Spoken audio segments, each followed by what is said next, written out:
Warahmatullahi wabarakatuh.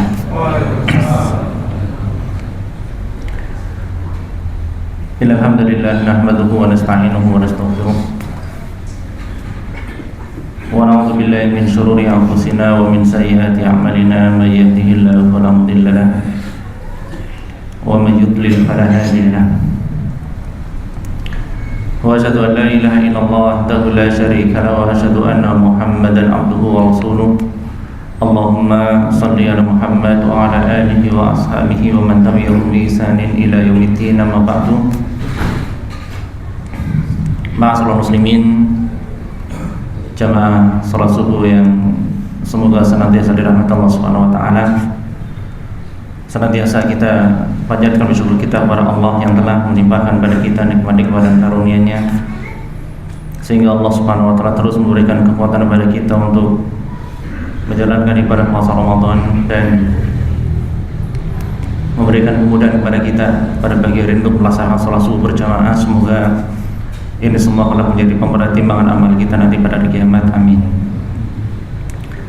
Salawat dan salam semoga tercurahkan kepada Nabi kita yang mulia Muhammad sallallahu alaihi wasallam, kepada para sahabatnya, keluarganya, serta para pengikutnya yang setia dalam mengamalkan tuntunan-tuntunan beliau sallallahu alaihi wasallam hingga hari kiamat kelak.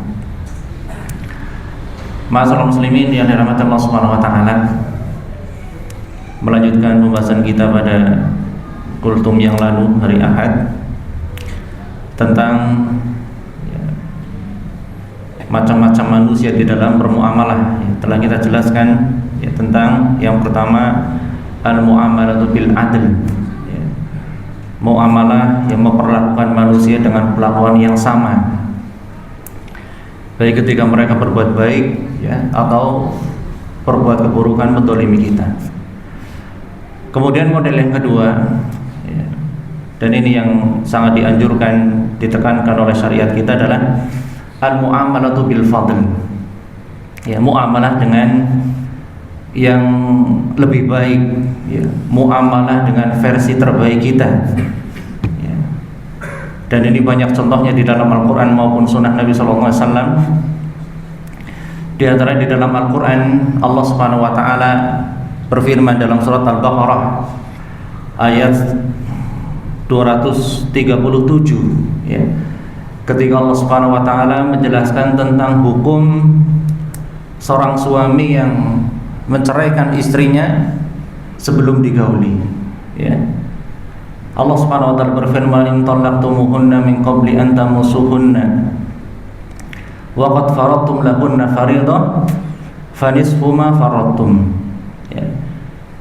Dan apabila wahai para suami menceraikan istri-istri kalian sebelum disentuh, artinya sebelum digauli, wa qad faradtum lahunna fariidah, dan kalian telah menetapkan mahar untuk mereka, kemudian diceraikan, apa? Fanisfu ma faradtum, maka yang wajib bagi kalian para suami adalah memberikan setengah mahar, memberikan setengah maharnya. Di sini para ulama menyebutkan bahwasannya mungkin saja seorang suami menceraikan istrinya sebelum digauli,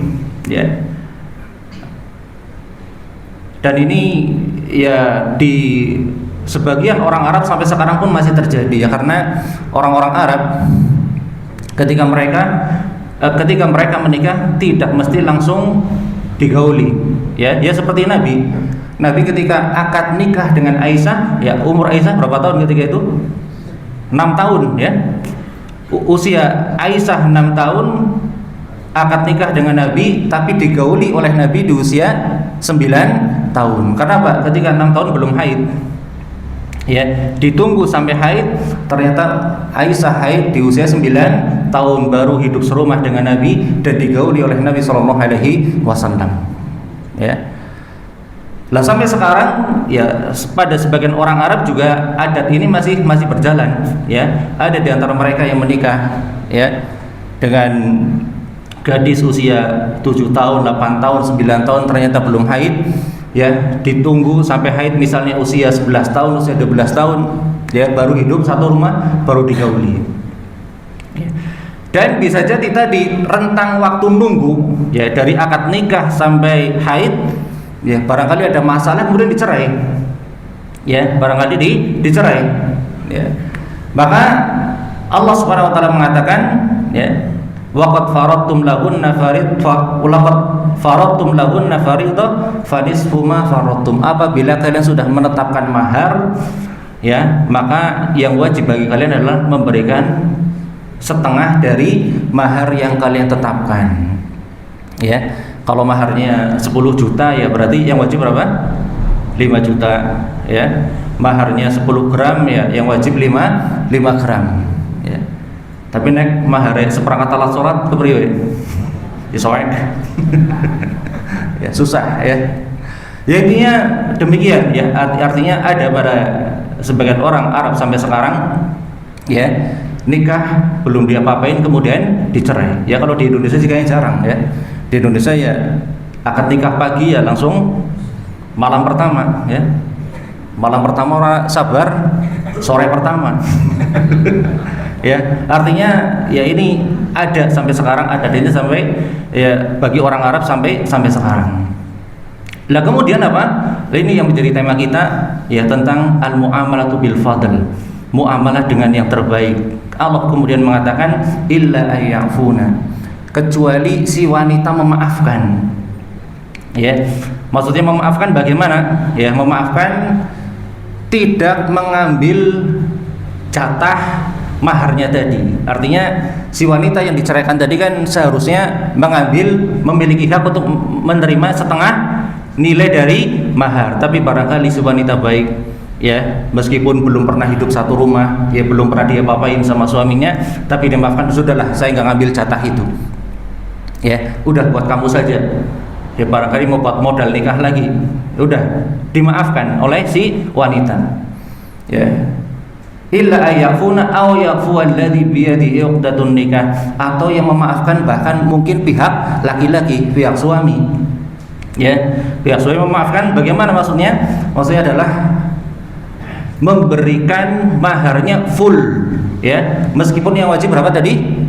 Setengahnya ya, meskipun yang wajib setengahnya 5 juta misalnya, tapi dia berikan full ya karena ingin berbuat baik kepada mantan istrinya ya, meskipun belum pernah diapa-apain ya, meskipun belum pernah disentuh. Artinya inilah yang disebut dengan al-mu'amalatu bil fadl ya, muamalah dengan versi terbaik kita ya, tidak hanya sekedar berbicara tentang hak dan kewajiban ya, tapi kita juga sering berbuat baik meskipun itu di luar kewajiban kita ya, inilah yang disebut dengan ihsan ya. Allah mengatakan wa ahsinu innallaha yuhibbul muhsinin, dan berbuat baiklah kalian, sesungguhnya Allah Subhanahu wa taala mencintai orang-orang yang berbuat baik ya. Artinya pelajaran yang dapat kita ambil dari hukum ini apa ya, ya suami istri ya yang belum pernah hidup satu rumah ya, belum pernah menggauli ya satu sama lain, diperintahkan untuk saling berbuat kebaikan ya. Suami istri yang kemudian berpisah padahal dan belum pernah hidup satu rumah, belum pernah menggauli satu sama lain, ini diperintahkan untuk saling berbuat kebaikan. Apalagi kita ya, kita yang sudah hidup bertahun-tahun dengan pasangan kita ya, kita laki-laki suami sudah hidup dengan istri kita berapa tahun ya, bapak-bapak mungkin sudah ada yang 10 tahun, sudah ada yang 25 tahun ya, sudah punya anak, sudah punya cucu, tentunya ya diperintahkan untuk lebih sering-sering berbuat baik kepada istri kita, suami kita ya. Artinya jangan terlalu fokus dengan kekurangan pasangan kita ya, fokuslah dengan kebaikan-kebaikannya. Bapak-bapak kalau lagi masuk angin ya apa, dikeroki, dipijeti ya, pagi-pagi disiapin sarapan ya, kemudian apa, anak-anak kita diurus, dididik ya, diantar sekolah ya, rumah dirapikan ya. Para istri kita sudah berjuang bagaimana ya, suami nanti pulang rumah sudah rapi misalnya. Artinya sudah banyak kebaikan istri kita yang kita lakukan kepada kita ya, tentunya kita juga harus membalas demikian ya. Istri juga demikian ya, suaminya sudah berjuang mencari nafkah ya, kadang panas-panasan ya, tetap lembur, ya, kemudian padahal mungkin capek, ya, di tempat kerja barangkali sampai diomelin bosnya, ya, itu saja kadang sampai rumah masih diomelin istri, ya.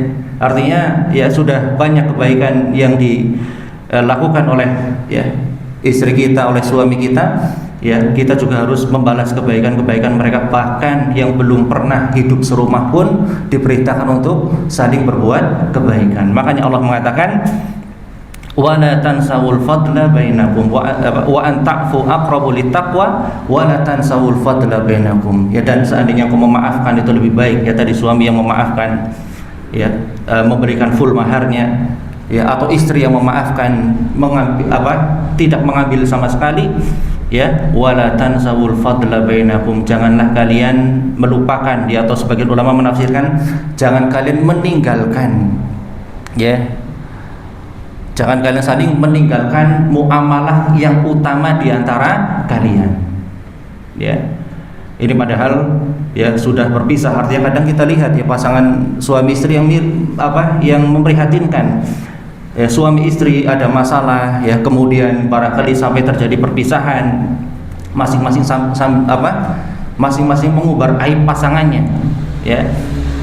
Istri lagi ribut sama suaminya, ya, bikin status love terbelah dua, ya. Nanti 1 minggu setelahnya bikin lagi layangan putus, ya. Habis itu bikin lagi cerita, sampai disebarin, diviralin agar sampai ke sutradara dibikin film. Jadi tentunya bukan muamalah bil fadl, ya, bukan muamalah yang utama, ya. Tadi bahkan ketika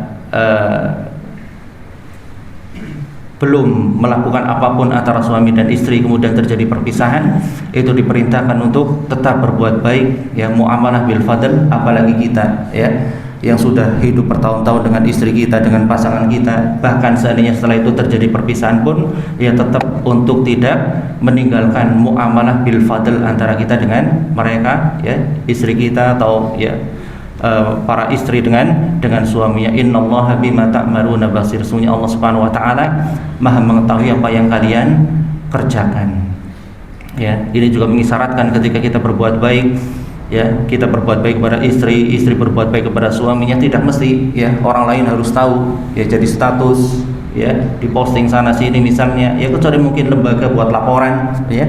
Tapi kalau kita sendiri yang berbuat baik, ya, tidak mesti orang harus tahu. Yang penting Allah sudah tahu. Allah mengatakan innallaha bima ta'maluna basir. Sesungguhnya Allah Subhanahu wa taala, ya, Maha mengetahui apa yang kalian kerjakan. Ini, ya, tentunya lebih menjaga niat kita, ya, agar selalu ikhlas, sehingga peluang, ya, amal kita diterima oleh Allah Subhanahu wa taala, ya, lebih besar. Karena sekarang kita hidup di zaman, ya, orang posting, ya, aktivitasnya sampai kebaikan-kebaikannya, amal solehnya, amal ibadahnya, dikhawatirkan ini akan merusak, ya, merusak niat dan juga merusak pahala ibadah kita. Demikian yang dapat kami sampaikan, ya, kurang lebih mohon maaf, ya. Kita akhiri, subhanallah bihamdika asyhadu an la ilaha illa anta astaghfiruka wa atubu ilaik. Assalamualaikum warahmatullahi wabarakatuh.